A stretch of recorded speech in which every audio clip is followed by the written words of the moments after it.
तो दोस्तों एक बार फिर से स्वागत है आपका हमारे YouTube चैनल में। माफ़ी चाहते हैं ये वीडियो हम काफ़ी लेट आपके लिए लेकर आए हैं, क्योंकि यहाँ पर थोड़ा सा अपने पर्सनल कामों की वजह से दोस्तों यहाँ पर ये वीडियो थोड़ा लेट हो गया। इसके लिए माफ़ी चाहते हैं। दोस्तों देखिए, यहाँ पर हम जैसे कि आप जानते हैं हमने एनवायरनमेंट प्रैक्टिस सेट हम यहाँ पर डिस्कस कर रहे थे। जैसे कि हमने इसके 3 पार्ट पहले हम डिस्कस कर चुके हैं। आज इसका चौथा पार्ट हम लेकर आए हैं। दोस्तों आने वाले एग्जाम में काफ़ी आपके लिए ये फायदेमंद ये प्रैक्टिस सेट हो सकते हैं, और इसमें जितने भी इस प्रैक्टिस सेट में क्वेश्चन आपको देखने को मिलेंगे तो ये सारे क्वेश्चन कहीं ना कहीं पहले आए हुए हैं यूपी टेट में या एमपी टेट में या उत्तराखंड के ही टेट में, तो सी टेट में भी हो सकता है कई बार देखने को मिले थे। लेकिन यहाँ पर आप इन क्वेश्चंस को जो है कई बार आने वाले एग्जाम में भी देखेंगे। अगर प्रीवियस क्वेश्चन पेपर को देखेंगे तो उसमें भी आपको ये क्वेश्चन देखने को मिलेंगे। चलिए दोस्तों, ज़्यादा समय बर्बाद ना करते हुए हम देखते हैं आज का पेपर किस तरह के क्वेश्चन इसमें लिए गए हैं। तो दोस्तों देखिए, सबसे पहला क्वेश्चन है अंतर्राष्ट्रीय भूमंडल जीवमंडल कार्यक्रम कब आरंभ किया गया। तो अंतर्राष्ट्रीय भूमंडल जीवमंडल कार्यक्रम किया गया था दोस्तों 1988 में शुरू किया गया। तो ऑप्शन बी यहाँ पर सही है, ठीक है, 1988 में। चलिए अगला क्वेश्चन है आपदा प्रबंधन द्वारा आपदा को कम किए जाने के उपाय क्या हैं। तो यहाँ पर थोड़ा सा मिस टाइप हुआ है हमसे, तो इसको कम किए जाने के उपाय दोस्तों देखिए, चेतावनी का जो है तुरंत प्रचार प्रसार होना चाहिए। आपदा प्रबंधन के द्वारा जो है आपदा को कम करने के लिए पहले ही प्रचार प्रसार उसके बारे में होना चाहिए। अब ऑप्शन ए इसके अकॉर्डिंग सही होगा। दूसरा है आपातकालीन सुरक्षित शरण स्थलों का निर्माण। देखिए, ये चीज़ें जो होती हैं ये कम करने के उपाय नहीं हैं, ये बचाव और राहत के लिए। बाकी खाद्यान्न पेयजल आवश्यक सामग्री का भंडारण, ये सारी चीज़ें जो है किसके लिए होगा, जब आपदा हो जाती है या फिर आपदा से प्रभावित लोगों के उसके लिए बचाव के उपाय हैं। यहाँ पर हम कर रहे हैं कि आपदा को कम करने के उपाय।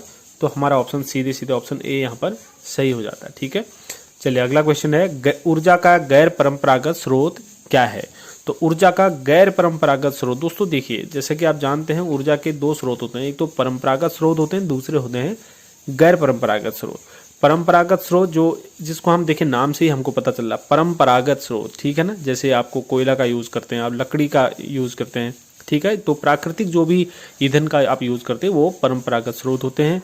ये क्या होता है, ये नष्ट होने वाली चीज़ें, इनका नवीनीकरण नहीं किया जा सकता जो परंपरागत स्रोत। गैर परंपरागत स्रोत वो होते हैं जो मानव निर्मित आप इनको कह सकते हैं, जैसे जल ऊर्जा है, पवन ऊर्जा है, ये भूतापी ऊर्जा भी इसके अंतर्गत आ सकती है। तो ये तीनों हैं उपयुक्त, सभी इसका सही आंसर हो जाएगा, ठीक है। चलिए अगला क्वेश्चन है रिएक्टर पैमाने पर मापा जाता है। तो रिएक्टर पैमाने में क्या मापा जाता है, भूकंप की तीव्रता को मापा जाता है, ठीक है, रिएक्टर पैमाने पर। अगला क्वेश्चन है जलवायु संबंधी आपदा का उदाहरण नहीं है। तो दोस्तों जलवायु, देखिए यहाँ पर क्वेश्चन को ध्यान से पढ़िए, यहाँ पर ये बात कर रहा है कि जलवायु संबंधी आपदा का उदाहरण नहीं है। तो यहाँ पर देखिए सूखा जलवायु की वजह से होता है, बाढ़ जलवायु और चक्रवात जलवायु से संबंधित है, लेकिन यहाँ पर मरुस्थलीकरण जो है जलवायु संबंधी आपदा का उदाहरण नहीं है। अगला क्वेश्चन है पर्यावरणीय आपदा का उदाहरण है। तो दोस्तों पर्यावरणीय आपदा का उदाहरण यहाँ पर हमको बताना है। देखिए निर्वनीकरण, देखिए यहाँ पर उदाहरण की जगह हम इसको अगर कारक कहें ना, तो पर्यावरणीय आपदा जो आती है उसके कारक क्या क्या हैं, इसमें निर्वनीकरण आ सकता है, पर्यावरणीय प्रदूषण आ सकता है, मरुस्थलीकरण भी है। तो उपयुक्त सभी इसका सही आंसर हो जाएगा। दोस्तों देखिए, अगर आप इसका चाहिए आपको इस वीडियो का PDF चाहिए तो आपको PDF हमारे टेलीग्राम ग्रुप से मिल जाएगी। और इन क्वेश्चंस को आप अगर हमसे जोड़ना चाहते हैं, इनको पढ़ना चाहते हैं विभिन्न प्रकार के क्वेश्चन, तो हमारी इस PDF में भी आपको लिंक मिलेगा और वीडियो के डिस्क्रिप्शन में भी लिंक मिलेगा। तो आप हमारी ब्लॉग वेबसाइट पे जा सकते हैं, वहाँ पर इन क्वेश्चंस को पढ़ सकते हैं, और बाकी भी वहाँ पर स्टडी मटेरियल आपको बहुत सारा मिलेगा, वहाँ से आप पढ़ सकते हैं या नोट कर सकते हैं, डाउनलोड कर सकते हैं। तो इसकी PDF के लिए आप हमारे टेलीग्राम ग्रुप पे जुड़ जाएंगे, तो लिंक आपको डिस्क्रिप्शन में मिलेगा। अगला क्वेश्चन है भूगर्भीय आपदा का उदाहरण है। तो दोस्तों भूगर्भीय आपदा का उदाहरण देखिए, ज्वालामुखी भूगर्भीय है, भूकंप भूगर्भीय है, भूस्खलन भी है। तो उपरोक्त सभी इसमें से सही आंसर हो जाएगा। अगला क्वेश्चन है आपदा का प्रमुख कारण है। तो आपदा का प्रमुख कारण देखिए, तीव्र शहरीकरण आपदा का प्रमुख कारण है दोस्तों। पर्यावरणीय ह्रास, जागरूकता और सूचना का अभाव, ये भी पर्यावरण के कारण है, आपदा का कारण। तो इसका सही आंसर हो जाएगा उपरोक्त सभी। अगला क्वेश्चन है ओजोन छिद्र का पता कहाँ पर चला। तो ओजोन छिद्र का जो पता चला तो दोस्तों कहाँ पर, आप जानते हैं ओजोन छिद्र जो होता है ये ओजोन परत पर एक कुछ छेद हैं जो परावैंगनिक किरणों को धरती पर आने से नहीं रोक पा रहे हैं। जब जो हमारे जानते हैं कि वायुमंडल के बाहर एक ओजोन गैस जो है, ओजोन गैस ने एक लेयर बना रखी है, ठीक है। तो सूर्य से आने वाली किरणें उस लेयर में टकराती हैं और वापस वायु चली जाती है, लेकिन उससे क्या होता है कि वो परावैंगनिक किरणें हमारे पृथ्वी पर नहीं आती हैं, जिससे हमको नुकसान से बचाया जा सकता है। लेकिन उस पर छेद हो रहे हैं, वो उसका संचारण हो रहा है, जिसकी वजह से वो सीधे धरती पर आ रहे हैं। उसका प्रभाव इंसान पर, मनुष्य पर या प्राणी जीवों पर देखा जा रहा है। तो दोस्तों इसका पता सबसे पहले अंटार्कटिका पर चला, ठीक है, अंटार्कटिका पर। चलिए अगला क्वेश्चन है ओजोन छिद्र का पता वैज्ञानिकों को कब चला। देखिए हमने कहा कि ओजोन छिद्र का पता अंटार्कटिका पर चला। अब ये है कि ओजोन छिद्र का पता वैज्ञानिकों को कब चला। तो दोस्तों ये 1998 में पता चला इसका साइंटिस्ट को, ठीक है, कि इस तरीके की कोई घटना जो है ओजोन लेयर में देखी जा रही है। अगला है नाभिकीय प्रदूषण का कारण क्या है। तो नाभिकीय प्रदूषण का कारण हम समझते हैं, ठीक है दोस्तों। समस्थानिकों के उत्पादन के समय अपशिष्ट पदार्थों में जो है इसका नाभिकीय प्रदूषण का कारण होता है। परमाणु शक्ति के द्वारा विद्युत उत्पादन संयंत्रों से भी नाभिकीय प्रदूषण होता है। नाभिकीय रिएक्टरों से भी नाभिकीय प्रदूषण होता है, यानी कि ऑप्शन डी यहाँ पर सही है, ठीक है। चलिए अगला है तापीय प्रदूषण का प्रभाव है। तो दोस्तों तापीय प्रदूषण का प्रभाव क्या है। तापीय प्रदूषण का प्रभाव अगर हम समझते हैं तो ओजोन परत का क्षय भी हो रहा है। देखिए टेम्परेचर बढ़ रहा है, ठीक है, तो इसका प्रभाव ओजोन परत पर भी इसका प्रभाव पड़ रहा है। प्राकृतिक प्रकोपों में भी वृद्धि हो रही है और पर्यावरण में ऑक्सीजन की कमी भी हो रही है, ठीक है। तो इसका आंसर हो जाएगा उपरोक्त सभी। चलिए अगला क्वेश्चन देखते हैं। अगला है पृथ्वी के बाहर घटित आपदाओं को क्या कहते हैं। तो पृथ्वी के बाहर घटित आपदाओं को समझते हैं पार्थिव प्राकृतिक आपदाएं, पृथ्वीतर प्राकृतिक आपदाएं, ये दोनों में से कोई भी नहीं है। इसका आंसर हो जाएगा डी, उपरोक्त में से कोई भी नहीं। पार्थिव आपदा क्या है। तो दोस्तों पार्थिव आपदा जो है भूकंप भी पार्थिव आपदा है, टाइफून भी है और विली भी।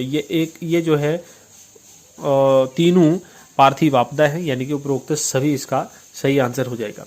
अगला उष्ण कटिबंधीय चक्रवात है। तो उष्ण कटिबंधीय चक्रवात भी जो है ये तीनों है दोस्तों, हरिकेन, टाइफून और विली, ठीक है, ये तीनों उष्ण कटिबंधीय चक्रवात है। ऑप्शन डी यहाँ पर सही हो जाता है। अगला क्वेश्चन देखते हैं प्राकृतिक आपदा प्रबंधन का चरण है।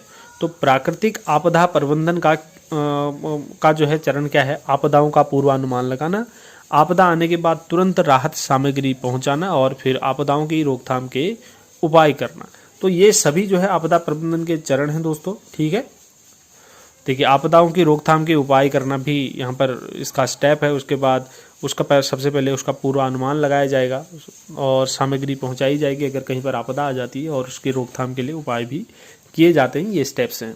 अगला है भारत में हाथियों के संरक्षण हेतु हाथी परियोजना का शुभारंभ कब किया गया, ठीक है।